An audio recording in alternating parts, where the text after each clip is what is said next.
Bueno, muy buenos días, bendiciones. Romanos capítulo 5, versículos 1 al 11.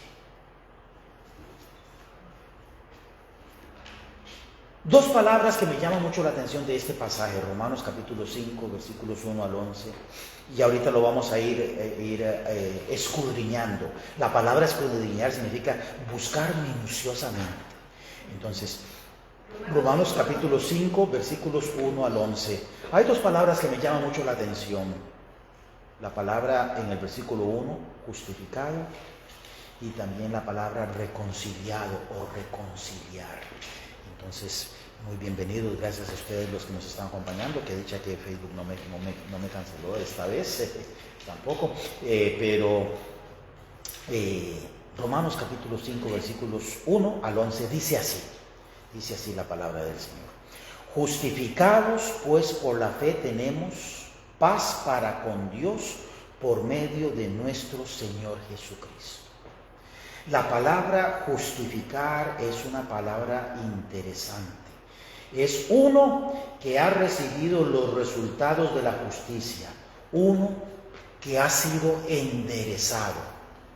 Romanos capítulo 5, versículo 1. Sí, capítulo 5 y el versículo 1. Sí. Entonces, justificado es una palabra que indica una persona que ha recibido justicia. Cuando yo explico la palabra justificar, a las personas les hago esta aclaración. No fue que Dios nos encontró justos. No fue que un día Dios dijo, ¿sabes qué, Frank? No eres tan malo. Veo que estás bastante bien. Puedes entrar al cielo. No, Dios me encontró culpable.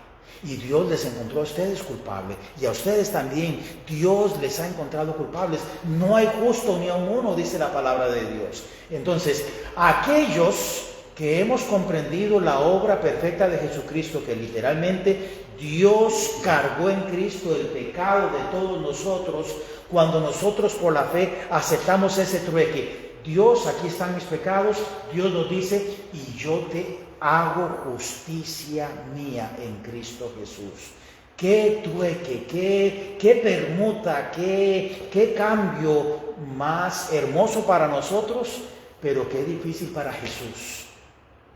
Cuando comprendemos y aceptamos esto, somos declarados justos, no encontrados justos, somos declarados justos por la fe.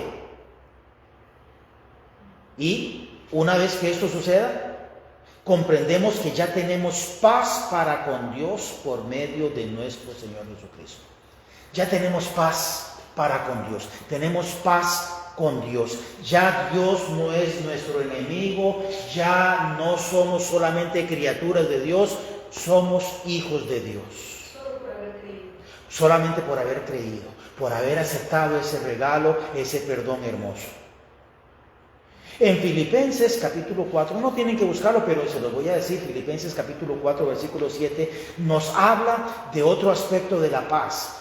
Romanos 5.1 nos habla de la paz con Dios. En Filipenses capítulo 4, versículo 7 nos habla de la paz de Dios. No podemos tener la paz de Dios si primero no tenemos la paz con Dios. Una persona que no tiene la paz con Dios no puede tener la paz de Dios, porque la paz de Dios se basa en la paz con Dios. La paz con Dios es el perdón. La paz de Dios es sabernos de que en el momento en que nosotros creímos, fuimos colocados en las manos del Señor Jesucristo y nadie nos puede arrebatar de la mano de Cristo. Y como si fuera poco, Dios puso su mano y dice, nadie les puede arrebatar de la mano de mi Padre. Es en Filipenses capítulo 4, versículo 7. Entonces, esta es esa paz que sobrepasa todo entendimiento, que guarda nuestros pensamientos y nuestros corazones en Cristo Jesús. No importa qué tan cara esté la gasolina o la comida, no importa si hay guerras o rumores de guerras, nosotros podemos tener la paz de Dios que sobrepasa todo entendimiento. ¿Por qué? Porque sabemos que a los que aman a Dios, todas las cosas les ayudan a bien.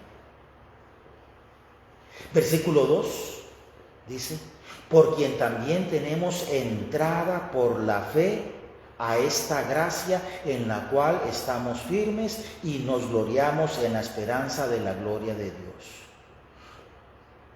Terminó hablando de nuestro Señor Jesucristo, punto y coma, por quien también tenemos entrada por la fe. O sea, por el Señor Jesucristo tenemos por la fe entrada a esta gracia. Igual, hay dos palabras muy hermosas que tenemos que recordar siempre: la palabra gracia y la palabra misericordia. Estas dos palabras dependen la una de la otra. No se puede tener gracia sin misericordia y no se puede tener misericordia sin gracia. La palabra gracia es recibir algo que no merecemos. ¿Merecíamos el perdón de Dios? No. ¿Merecíamos las promesas que Dios nos ha dado? No. ¿Merecemos que Jesucristo diga: así como me fui, como estuvimos viendo el domingo pasado, así vendré otra vez a vosotros? No, no lo merecemos. Eso es gracia. Eso es gracia. La palabra misericordia es no recibir lo que sí merecíamos. Desde la planta de nuestros pies hasta la coronilla de nuestra cabeza, éramos herida, hinchazón y podrida llaga. Espiritualmente hablando, no había absolutamente nada bueno que hubiera en nosotros. Hace poquito alguien compartió una fotografía de cómo te gustan comer los bananos o las bananas. Algunos le llaman los plátanos. Aunque para nosotros el plátano es el que se fríe. Sí, plátano macho. Entonces, habían unos que estaba casi verde y por allí una de nuestras amigas dice: a mí me gusta del 1 al 5. Y para mí el 5 todavía sabe a mancha. A verde. Uy, y a mí me gustaba como del 7 al 9, creo, que era ya cuando estaban pintoncitos y ya más pintoncitos, y ya habían otros que solamente servían para hacer pan de banano, ¿verdad? Que ya estaban tan oscuritos que uno dice, ya para comérselo ya sabe feo, pero excelentes para hacer pan de banano. De hecho, cuando a mi esposa, cuando tenemos ya unos bananitos que ya están muy oscuritos, ella los maja bien y hace un pancito de banano delicioso. Entonces, nosotros nos gloriamos en la esperanza de la gloria de Dios. Esta gracia en la cual estamos firmes. Esta gracia en la cual estamos firmes. Esta gracia es entonces el hecho de que Dios nos haya dado esto que no merecemos, algo que no nos hemos ganado. A través de Cristo, por la fe, podemos entrar en esta gracia en la cual estamos firmes. ¿Cómo se puede caer de la gracia? Hay una disputa entre muchas iglesias de que si se pierde o no se pierde la salvación. Nosotros creemos que no se pierde, por varias razones. Una es que Dafne y yo tenemos 3 hijas. ¿Cómo pueden nuestras hijas dejar de ser hijas? No pueden. ¿Y qué pasa si mueren? Si mueren, siguen siendo nuestras hijas, ya muertas, pero siguen siendo nuestras hijas. Entonces, la Biblia nos dice que nosotros nacimos de nuevo no por voluntad de hombre, no por voluntad de carne, no por voluntad de sangre, sino por voluntad de Dios. Entre las parejas especialmente las casadas, bueno, eso también sucede entre las no casadas y demás, pero cuando una pareja tiene un hijo que no espera, le dice que es un ¿qué? ¿Un qué? Accidente. Un accidente.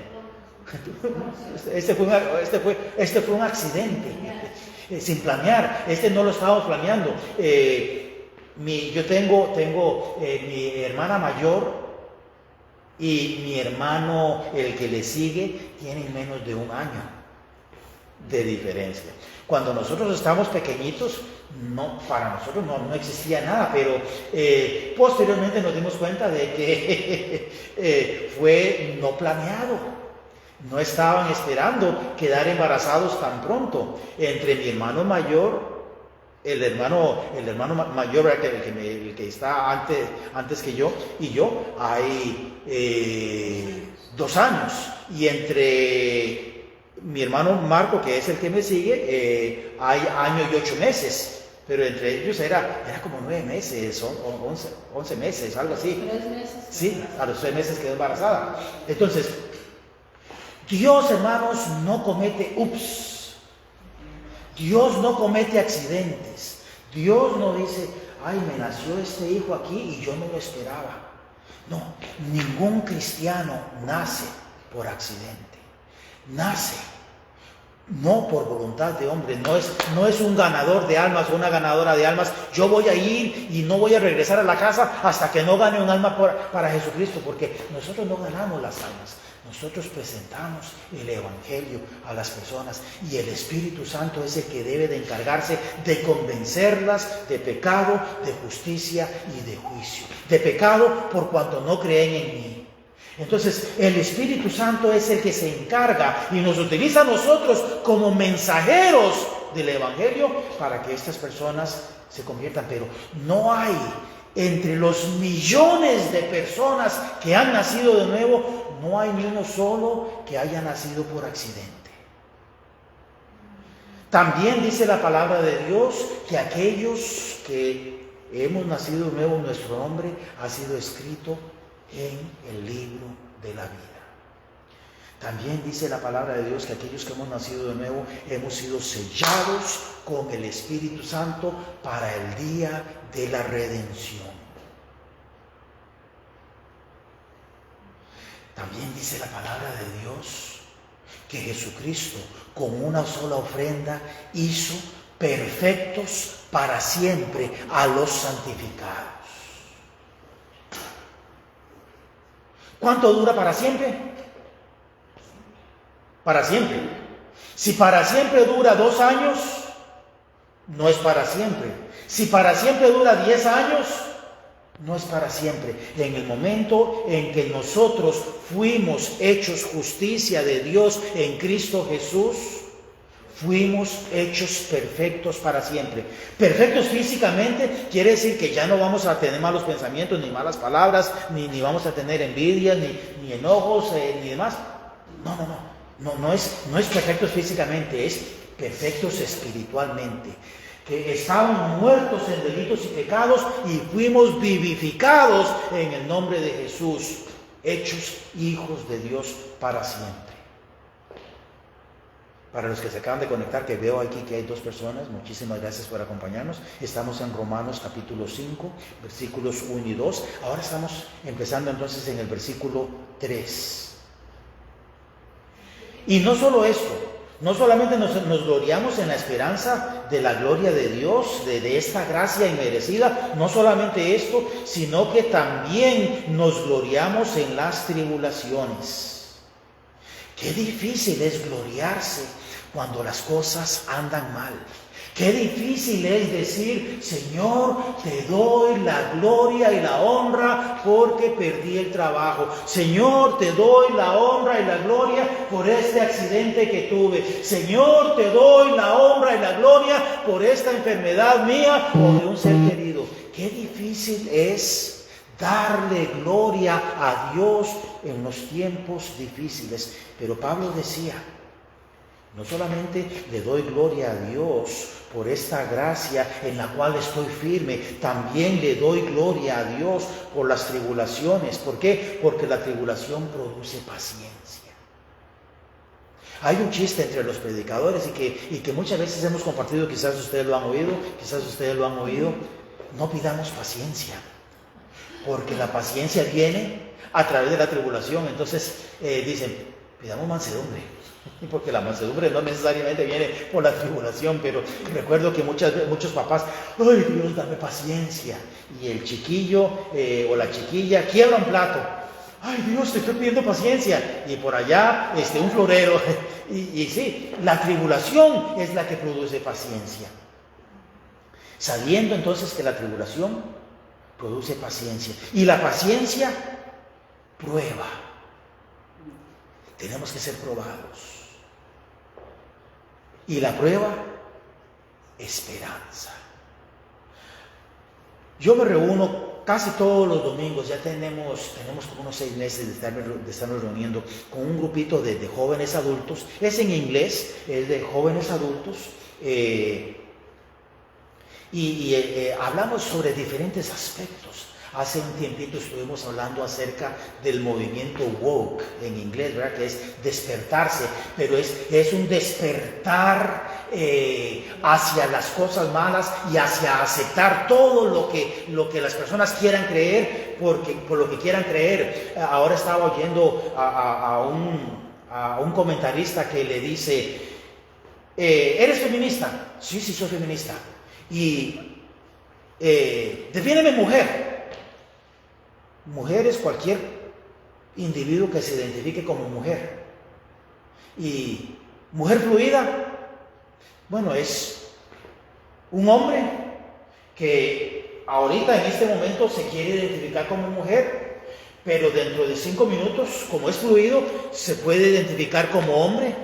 Y dentro de media hora, si le conviene, se puede identificar como mujer. Y después, si no le conviene, entonces se identifica como hombre. Entonces le dice, ¿y tú defiendes a estas mujeres? Sí, yo defiendo a todas las mujeres. Entonces le dice él, bueno, felicidades feministas, porque ahora ustedes mismas se han encargado de entregarle a los hombres dictadores lo que les costó tantísimo ganar de las desventajas que tenían las mujeres por ser mujeres. Entonces, ¿de qué es lo que está hablando hoy en día? Y este comentarista, vemos el famoso caso de este hombre nadador. Estaba en el ranking de 500 entre los nadadores de los hombres, y de un pronto a otro dijo, me quiero hacer mujer. Se hizo, entre comillas, mujer, y le quitó a una mujer biológica lo que le había costado años de entrenamiento. Y este hombre, que era el número 500 entre los hombres, de la noche a la mañana se convirtió, entre comillas, en la campeona nadadora. Y básicamente, ¿qué es? Que un hombre le dijo, yo soy más fuerte que tú, soy más rápido que tú, y te voy a quitar, por la fuerza, te voy a quitar esta medalla de oro. Entonces, la prueba produce esperanza. Nosotros hoy en día tenemos la esperanza de que todo lo que Dios nos ha prometido lo va a cumplir. Todo lo que Dios nos ha prometido lo va a cumplir. Y la esperanza no avergüenza. La esperanza no avergüenza. Porque el amor de Dios ha sido derramado en nosotros por el Espíritu Santo que nos fue dado. El amor de Dios nos ha sido dado, ha sido derramado en nosotros. La palabra derramar es una palabra que puede significar derramar algo por accidente, Todos, cuando teníamos hijos pequeños, yo sé que a nosotros nos pasó en varias ocasiones, estábamos enseñándole a nuestras hijas a empezar a tomar con vaso abierto y algo se regó, un refresco, una leche, agua, y siempre eso es normal. Y hay padres que se exasperan, ¡ay, el mantel! ¡Ay, el piso!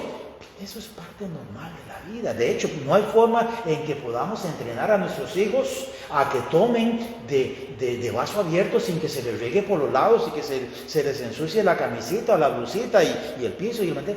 Eso es parte normal. Pero aquí también, aquí no estamos hablando de un derramar por accidente, sino más bien de que la idea es cuando se enviaba, se comisionaba a un profeta o a un rey, se le derramaba el aceite.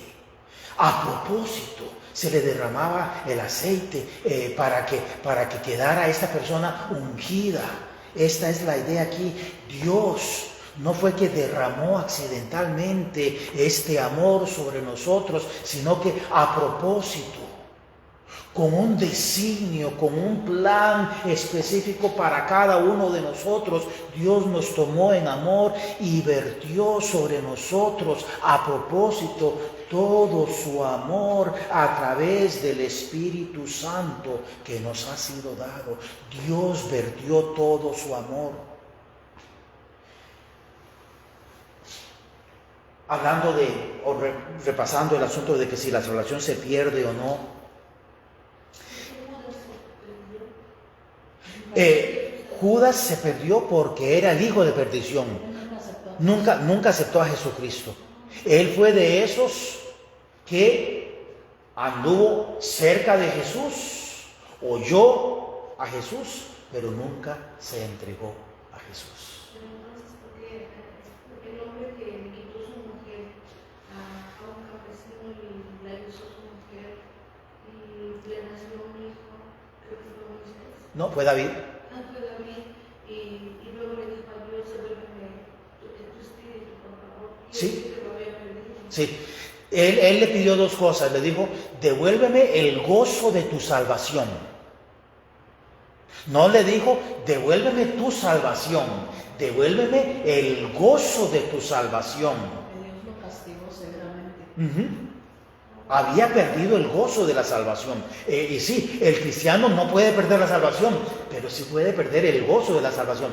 Pero lo que le pidió no fue que me devolviera tu espíritu, sino no quites de mí tu Santo Espíritu. No, dijo, espíritu noble me sustenta. Devuélveme el gozo de tu salvación y espíritu noble me sustenta. Y en otra ocasión dijo, no quites de mí tu espíritu. Pero tenemos que comprender esto, que en el Antiguo Testamento el Espíritu Santo no moraba en todos los creyentes. El Espíritu Santo moraba en uno y se podía retirar y morar en otro, y se podía retirar y morar en otro, porque no era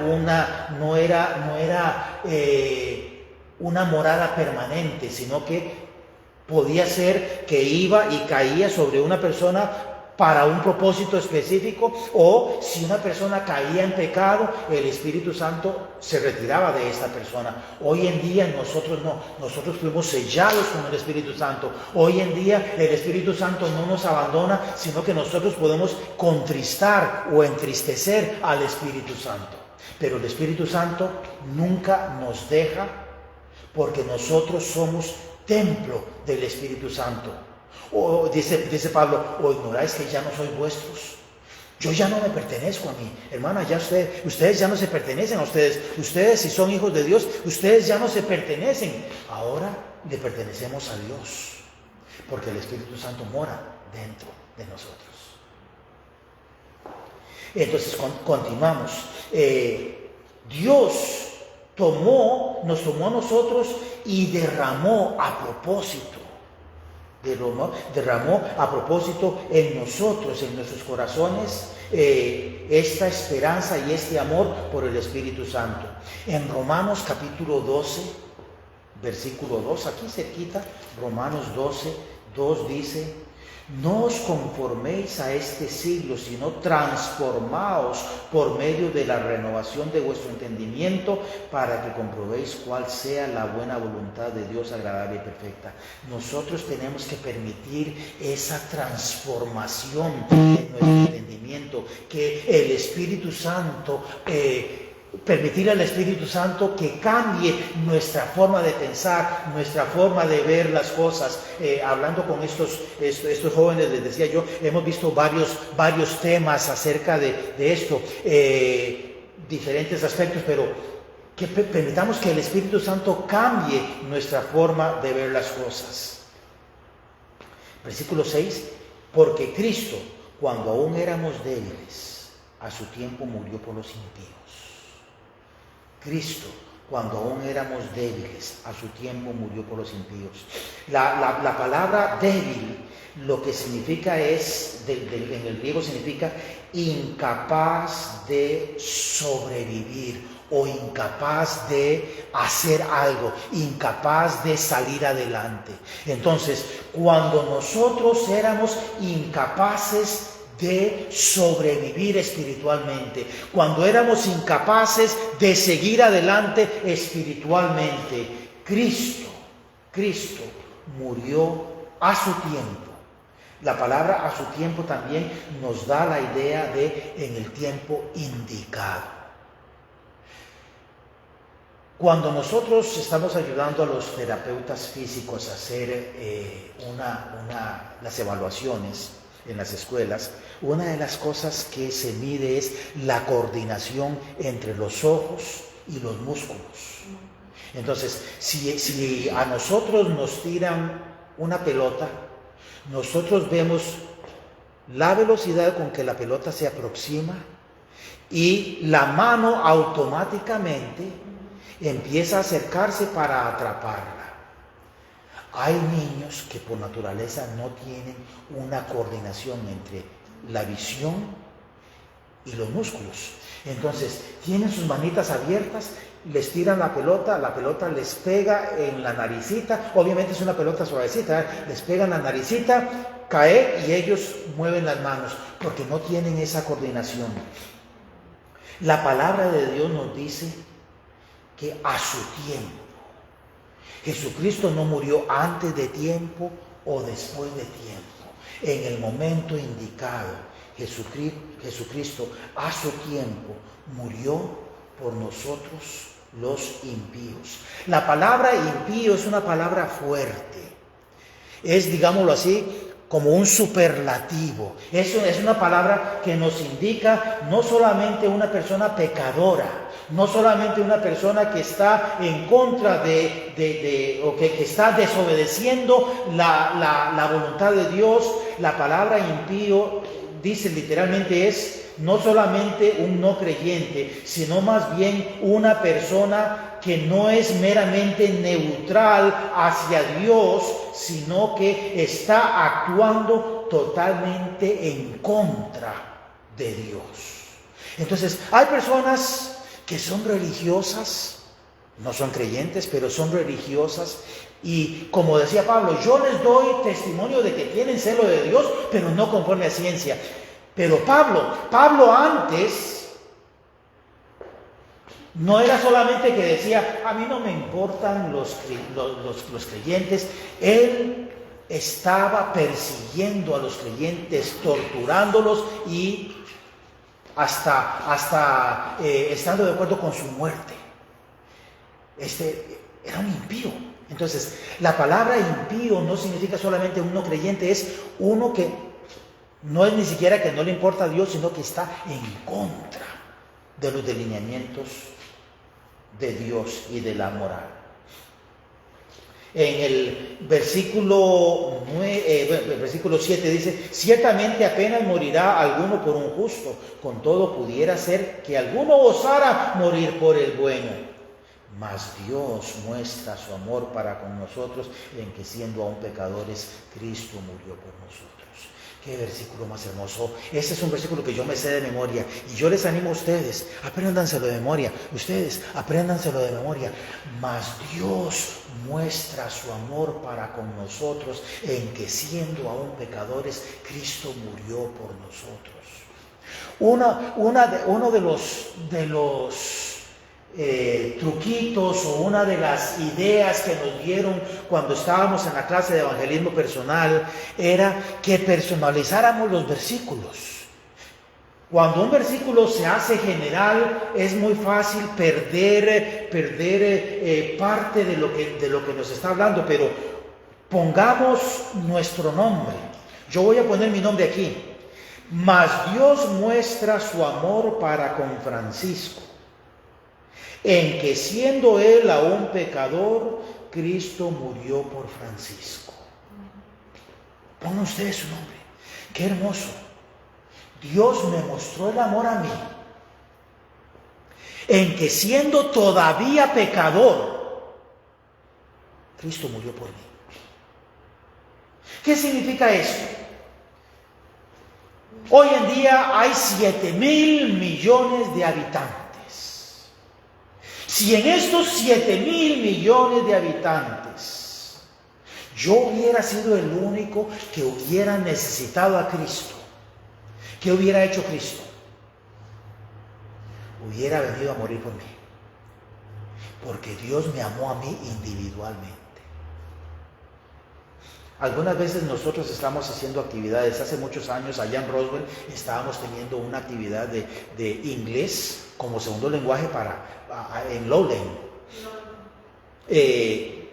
Y al principio llegamos a tener 8, 10 personas y después ya se fueron bajando. Llegó un momento en el cual teníamos como 2, 3, 4 adultos que llegaban. Y en algunas ocasiones ya no llegaba nadie. Nosotros viajábamos desde Woodstock en pleno tráfico, 45 minutos. Entonces un día que llegaron le dije, vean, les voy a pedir un favorcito. Venir por una persona, nosotros lo hacemos. Mi hija y yo lo hacemos el sacrificio porque les amamos, queremos enseñarles inglés, pero la idea no era enseñarles inglés, sino utilizarlo como una herramienta para testificarles. Entonces les decíamos, por una persona venimos, no hay problema. Viajamos los 45 minutos por el tráfico tan pesado, ya a la hora de regresar era menos, pero lo hacemos por una persona. Pero por 0 personas no vale la pena. Entonces yo les dije a ellas, porque eran generalmente mamás, mándenos un texto, ustedes tienen nuestro número telefónico. Pastor, ninguna va a venir. No vengan, ahórrense esos 45 minutos. Sí.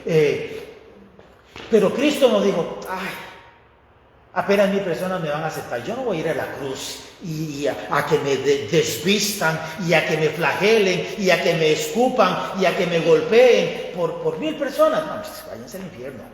Y literalmente, no como expresión, sino...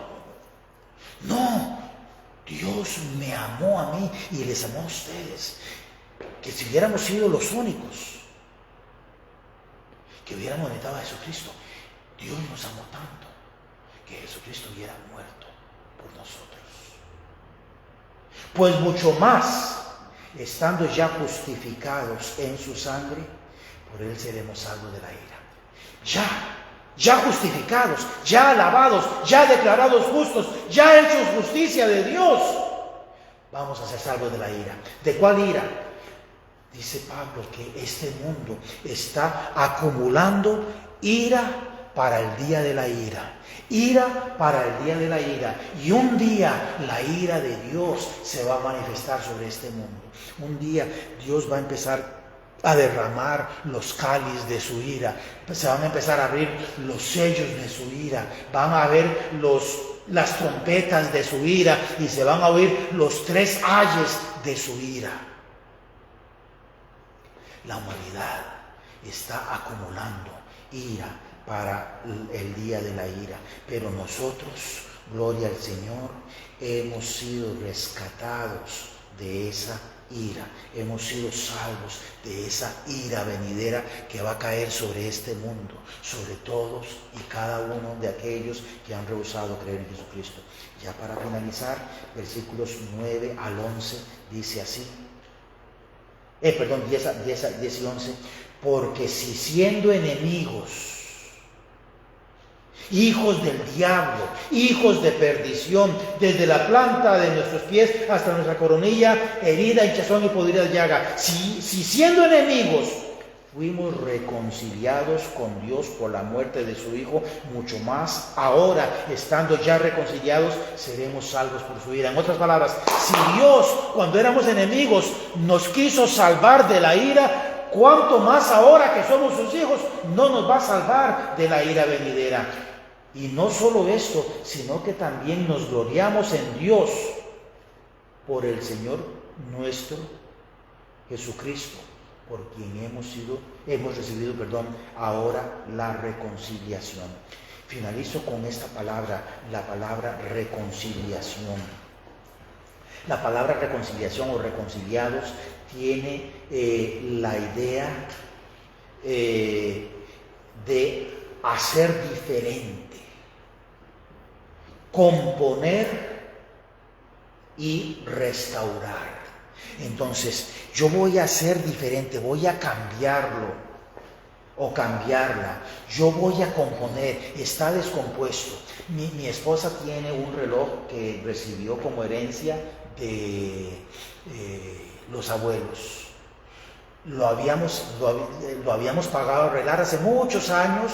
Y mi esposa se lo dio como un regalo de Navidad a los abuelos y después terminó ella heredándolo. Hace poquito dejó de funcionar. Es uno de esos relojes para la chimenea, la repisa de la chimenea.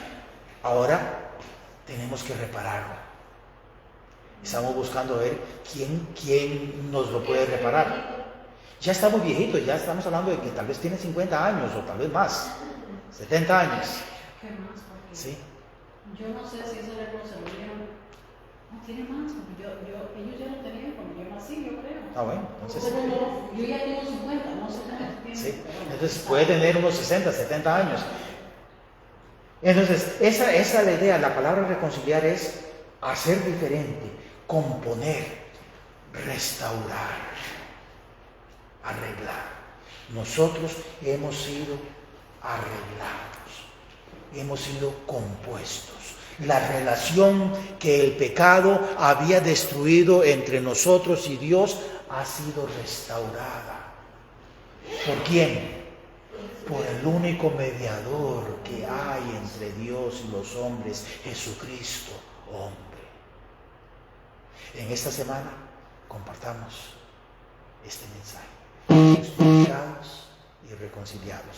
A ustedes también les animo a que en esta semana compartamos este mensaje. Justificados y reconciliados. Vamos a orar. Padre bendito, en el nombre de Jesucristo te damos las gracias otra vez porque te amamos. Y la razón por la cual te amamos es porque tú nos amaste primero. Te pido, mi Dios, que tú bendigas a cada uno de los presentes, a los que nos están viendo también a través de los medios de comunicación. Y te pido, mi Dios, que nos des esta semana la oportunidad de vivir para ti, ser luz, ser sal, y que pongas a alguien que tenga hambre y sed de justicia, a alguien que esté cansado y trabajado para poderle presentar el descanso que hay en Cristo Jesús, porque lo agradecemos y lo pedimos en su nombre. Amén. El Señor les bendiga. A ustedes también, gracias por acompañarnos, que el Señor les bendiga muy ricamente. Siéntanse en la libertad de compartir este video. Bendiciones.